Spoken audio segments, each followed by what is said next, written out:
Hello friends, welcome back. Welcome back to my সহজ ইংরেজি channel. বন্ধুরা, যারা আপনারা একদম ইংরেজি পারেন না, ইংরেজিতে খুবই দুর্বল, যারা স্কুল, কলেজ, বিশ্ববিদ্যালয়ের ছাত্র, অথচ ইংরেজি শিখতে চান, দুর্বল, স্পিকিং শিখতে চান, রাইটিং শিখতে চান, যেসব ভাইরা দেশের বাইরে থাকেন, দেশে থাকেন, কাজে কর্মে থাকেন, ইংরেজি শিখতে চান, তাদের জন্য এই চ্যানেলটি। বন্ধুরা, শুরু করছি। তার পূর্বে ছোট্ট একটা অনুরোধ বন্ধুরা, এখনো পর্যন্ত বন্ধুরা যারা চ্যানেলকে সাবস্ক্রাইব করেনি, দয়া করে বন্ধুরা চ্যানেলটিকে সাবস্ক্রাইব করে দিন। বন্ধুরা, আজকে আমরা শিখব বাংলা থেকে কিভাবে ইংরেজিতে একটা বাক্য ট্রান্সলেট করতে হয়। বন্ধুরা, কিভাবে, কখন, কার পরে এক একটি করে ওয়ার্ড বসে সেগুলো আমরা শিখব। তো চলুন বন্ধুরা শুরু করি। ভিলেজ ডক্টর মানে হচ্ছে একজন গ্রাম্য চিকিৎসক। একজন গ্রাম্য ডাক্তার একটা গ্রামে বাস করেন। খেয়াল করুন, একজন গ্রাম্য ডাক্তার একটা গ্রামে বাস করেন। বন্ধুরা, আমরা যখন প্রথমেই কে বসে জানেন বাক্যের শুরুতে? সাধারণত সাবজেক্ট বসে, কর্তা। কর্তাকে যার সম্পর্কে বলা হয় অথবা যে কাজটা করে। দেখুন তো এখানে কে বাস করে? একজন গ্রাম্য ডাক্তার। ইনিই কিন্তু কাজটি করছেন, এই সম্পাদনটা করছেন, গ্রামে বাস করছেন। তাহলে এটা সাবজেক্ট। সাবজেক্টের পরে ভার্ব বসে। তাহলে আমরা আগে সাবজেক্টটা বসিয়ে নিই। তাহলে খেয়াল করুন, একজন গ্রাম্য ডাক্তার, ইংরেজি কি? Village doctor. ভিলেজ ডক্টর, তাহলে এটা হয়ে গেল ভিলেজ ডক্টর, এটা সাবজেক্ট। ঠিক আছে, তারপরে কি? এরপরে ভার্ব বসবে। ভার্ব কি? যেগুলো দ্বারা কাজ করা বোঝায়। খেয়াল করুন তো এখানে বাস করা মানেই হচ্ছে কাজ করা। তাহলে তিনি কি করেন? বাস করেন। তাহলে বাস করে ইংরেজিকে লিভ। যখন কর্তা থার্ড পারসন সিঙ্গুলার নাম্বার হবে, অর্থাৎ কর্তা যখন একজন হবে, থার্ড পারসন হবে, মানে আই, উই, ইউ এই তিনটা বাদ দিয়ে পৃথিবীর সবকিছু থার্ড পারসন, এবং সেটা যদি একজন হয়, তাহলে অবশ্যই ওই ভার্বের সঙ্গে এস ইএস যোগ করতে হয়। তাহলে খেয়াল করুন, এখানে আমরা লিভ নিব, কারণ সাবজেক্টের পরে ভার্ব বসে। বাস করে ইংরেজি লিভ। তাহলে ভিলেজ ডক্টর লিভস, এস যোগ হয়ে গেল, কারণ কর্তা থার্ড পারসন সিঙ্গুলার নাম্বার। তাহলে আমরা এস যুক্ত করলাম। ভিলেজ ডক্টর লিভস কোথায় বাস করে এটা আমরা পরে লিখব। ইন আ ভিলেজ, একটা গ্রামে। In a village. তাহলে village doctor lives in a village. একজন গ্রাম্য ডাক্তার একটা গ্রামে বাস করেন। পরে কথাটা আমরা আসি। তিনি একজন দয়ালু মানুষ। এর আগে আমি বললাম সাবজেক্ট দুই উপায় বের করতে হয়, অর্থাৎ যিনি কাজটা করেন অথবা যার সম্পর্কে বলা হয়। দেখুন তো, তিনি একজন দয়ালু মানুষ। কে একজন, কার এই একজন দয়ালু মানুষ, এই কথাটা কার সম্পর্কে বলা হয়েছে? তিনি সম্পর্কে, মানে ডাক্তার সম্পর্কে, চিকিৎসক সম্পর্কে। তাহলে এটাই সাবজেক্ট। তাহলে ঠিক আছে, তাহলে আমরা এখানে সাবজেক্টে তিনি ইংরেজি কি? হি নিলাম। যদি কোনো বাক্যে যদি ভার্ব না থাকে, তাহলে ধরে নিতে হবে যে প্রেজেন্ট ফর্ম হলে অ্যাম ইজ আরটাই বেশি বসে। ঠিক আছে, অ্যাম ইজ আর। তাহলে আমরা এখানে কি নিব? তাহলে আমরা এখানে হি নিলাম হি। তারপরে এখানে যেহেতু সাবজেক্ট ভার্ব নেই, দেখুন তিনি একজন দয়ালু মানুষ, এখানে কোনো ভার্ব নেই। বন্ধুরা, বাংলা বাক্যে ভার্ব না থাকলেও আপনাকে ইংরেজি বাক্যে অবশ্যই একটা ভার্ব বা ক্রিয়া নিয়ে আসতে হবে। ঠিক আছে, তাহলে আপনাকে ইজ বার করতে হবে, ইজ। তাহলে কারণ হি এর পরে ইজ বসে। ঠিক আছে, এম ইজ আর এর আর তিনটার মধ্যে একটা বসবে যদি বাংলা বাক্যে ভার্ব না থাকে। সেক্ষেত্রে আমরা ইজ নিলাম। তাহলে হি ইজ, তিনি। একজনের ইংরেজি কি? কাইন্ড, দয়ালু, ম্যান, লোক বা মানুষ। তাহলে he is a kind man. বন্ধুরা, এই কাইন্ড এটা হচ্ছে অ্যাডজেক্টিভ। এটা কি বলা হচ্ছে? অ্যাডজেক্টিভ। বন্ধুরা, অ্যাডজেক্টিভটা কি? কেমন বোঝালে, কিরকম বোঝালে অ্যাডজেক্টিভ হয়। যেমন তিনি কেমন মানুষ, বলা হচ্ছে যে দয়ালু লোক। এই যে দয়ালু, এটা কিন্তু অ্যাডজেক্টিভ, কারণ এটাকে এই যে ম্যান, এটা সম্পর্কে বা হি সম্পর্কে কি করতেছে? এটা একটা, তিনি কেমন লোক সেটা বোঝানোর চেষ্টা করতেছেন। কেমন, কিরকম, এরকম কোন শব্দের অর্থ বোঝালে তখন আমরা কি করব? তখন ওটাকে আমরা অ্যাডজেক্টিভ বলবো। তাহলে he is a kind man, তিনি কেমন লোক? তিনি একজন দয়ালু লোক। ঠিক আছে, তাহলে he is a kind man, তিনি একজন দয়ালু লোক। এরপরে এই বাক্যটা আমরা শিখি। তিনি গরিব মানুষদের সাহায্য করেন। এবার খেয়াল করুন, কে করেন? এখানে সাবজেক্ট বের করার দুটো উপায়, কিন্তু যার সম্পর্কে বলা হচ্ছে তিনিও সাবজেক্ট, আবার যে কাজটা করে সেও সাবজেক্ট। তাহলে কাজটা করছে কি? তিনি, মানে হি। কি এরপরে আমরা সাবজেক্টের পরে কি ব্যবহার করব? ভার্ব, তাই না? কি করেন? তিনি সাহায্য করেন। সাহায্য করেন ইংরেজি কি? হেল্প। আচ্ছা, হিটা কোন পার্সন মনে আছে আপনাদের? এটা থার্ড পার্সন, মানে আই, উই, ইউ এই তিনটা বাদ দিলে সবই থার্ড পার্সন। সেটা সি হোক, হি হোক, ইট হোক, থার্ড পার্সন।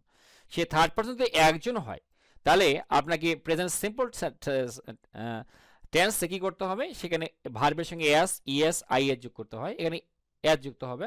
তাহলে হি হেল্পস, তিনি সাহায্য করেন, কাকে সাহায্য করেন? পুয়ার পিপল, পুয়ার পিপল, গরিব লোকদের।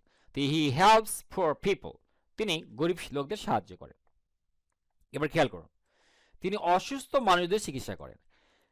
কে করেন? তাহলে তিনি করেন, এর সাবজেক্ট, তাই না? এই হয়ে গেল সাবজেক্ট। এরপরে আমরা ভার্ব লিখবো। চিকিৎসা করেন ইংরেজি হচ্ছে ট্রিট। তাহলে এটা যেহেতু থার্ড পারসন সিঙ্গুলার নাম্বার, আমরা কিন্তু একটা বিষয় বুঝতে পারছি, হি কিন্তু সবসময় থার্ড পারসন সিঙ্গুলার নাম্বার, ঠিক আছে? তাহলে ভার্বের সঙ্গে এর যোগ করবো আমরা। তাহলে হি ট্রিটস, তিনি চিকিৎসা করেন কাকে?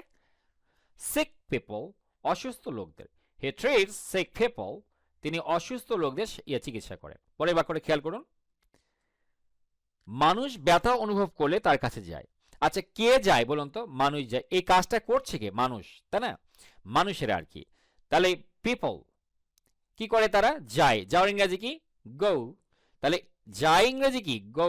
এটা হচ্ছে ভার্ব, সাবজেক্টের পরে ভার্ব ব্যবহার করতে হবে। আমি ইতিমধ্যে আপনাদের শিখিয়েছি যে আই উই বাদ দিয়ে সবই কিন্তু থার্ড পারসন। তাহলে পিপলটাও কিন্তু থার্ড পারসন। এর পিপল তো আই উই এর ইউ এর মধ্যে পড়ে না, আই উই এবং ইউ এর মধ্যে পড়ে না।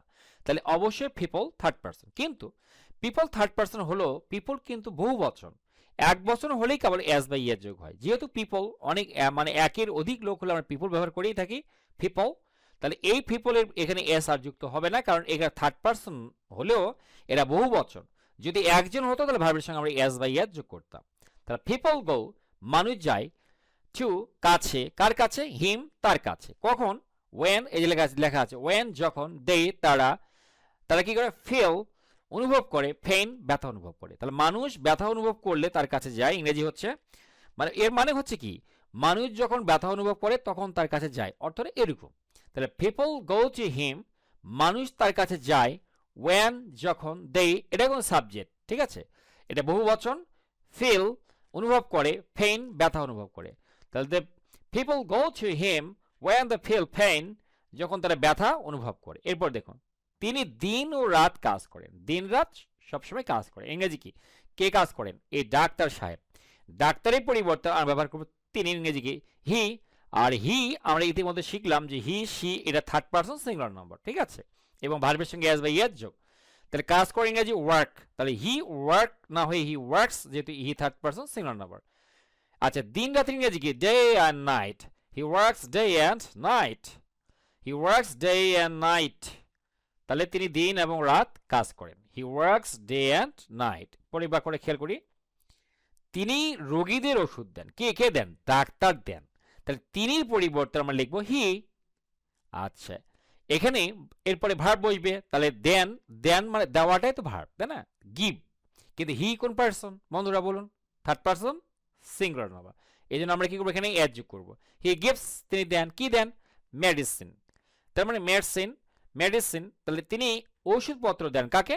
টু দ্য পেশেন্টস, এই যে রুগীদেরকে। পেশেন্টস মানে রুগী। He gives medicine to the patients, তিনি রুগীদের কি দেন? ওষুধ দেন। আবার দেখি, হি গিভস, তিনি দেন, মেডিসিন, ওষুধপত্র, টু দ্য পেশেন্টস, রুগীদের। উচ্চারণ কিন্তু পেশেন্টস, পেশেন্টস এরকম না কিন্তু।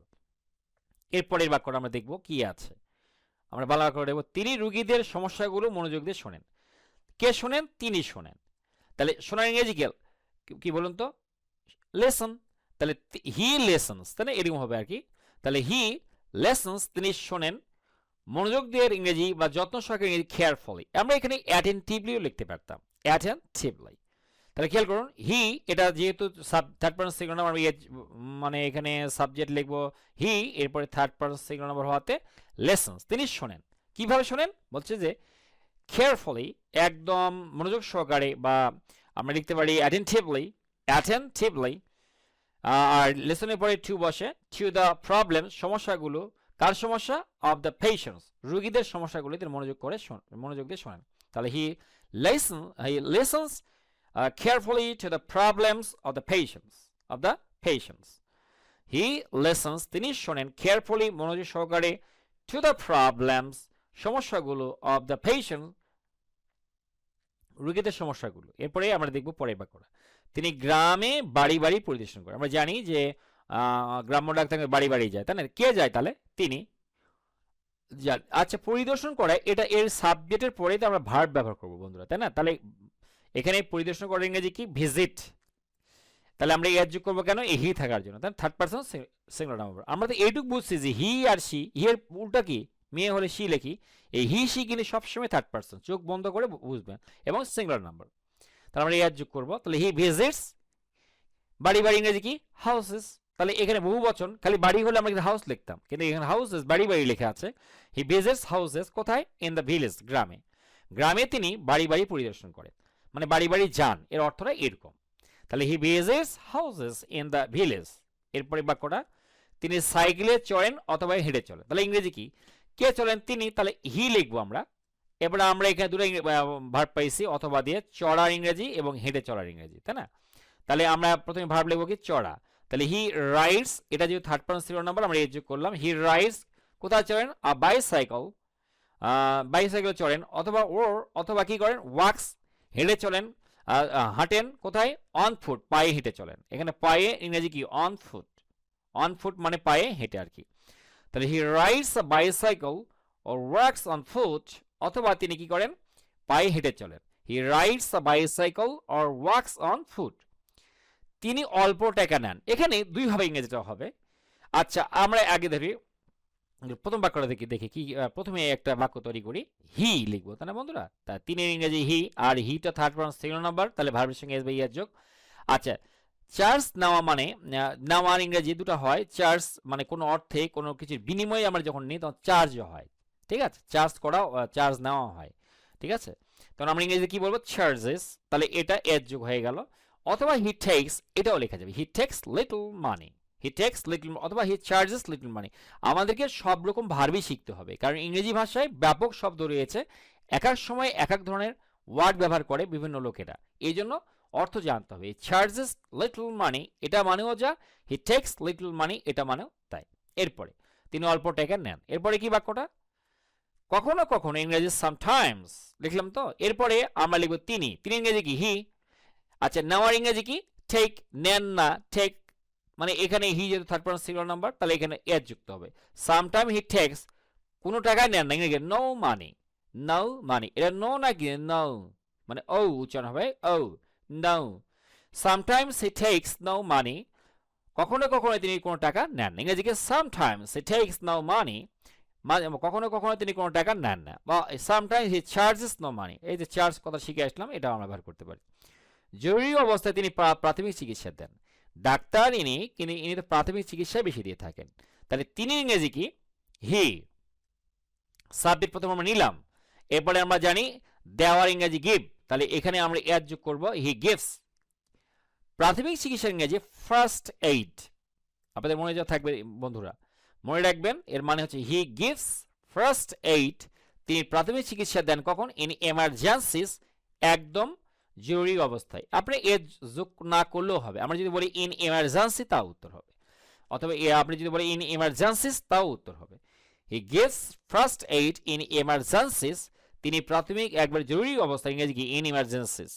তাহলে হি গিভস, তিনি দেন ফার্স্ট এইড, প্রাথমিক চিকিৎসা, ইন এমার্জেন্সিস। তারপরে কি? তিনি সবার সঙ্গে বন্ধুসুলভ আচরণ করেন। কে করেন? হি, তাই না? আমরা দেখব হি, তিনি, এস। এখানে যেহেতু আচরণ করে, এই বাক্যটা এটা অন্যভাবে লেখা আছে, আমরা দুইভাবে বাক্যটা করবো, দেখা যাক।